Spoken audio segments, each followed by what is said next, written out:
Toujours en politique, avec une rencontre qui s'est tenue au siège du Rassemblement pour le Gabon RPG. Il était question pour les responsables de cette formation politique de faire un compte rendu détaillé sur les résolutions issues des deux dialogues, celui de Jean Ping et d'Ali Bongo Ondimba. Le RPG a été la seule formation politique à assister. Jean-Augustin Zengui, Tanguy Ntaga, reportage. Ce compte-rendu global des dialogues de Jean Ping et celui initié par le président de la République Ali Bongo Ondimba cadre avec la culture du dialogue et du consensus inscrit dans l'esprit du RPG, surtout quand il s'agit de débattre des sujets d'intérêt national. Le dialogue est consubstantiel à la communauté humaine. Si les gens ne parlent pas, la communauté n'existe pas.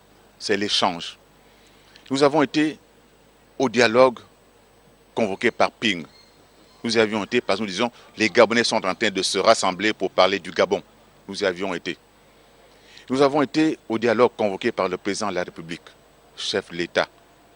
Nous y avions été.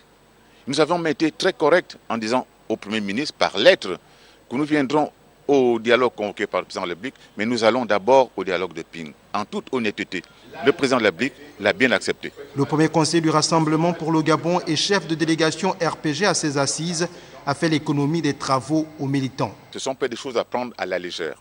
Une commission a été mise en place pour effectivement prendre les conclusions, les résolutions du dialogue de Ping, prendre les conclusions, les résolutions du dialogue mes chefs de l'État. Nous allons faire une étude et nous présenterons cela aussi bien à Ping, aussi bien au président de la République. Mais a priori, je ne veux pas dire ceci était mieux ou ceci n'est pas mieux. Mais je vais quand même dire, attendons et nous gérons à l'application. Il a donc, au terme de la rencontre, demandé à ses militants à transcender les clivages majorité-opposition en mettant en avant l'intérêt général de la nation.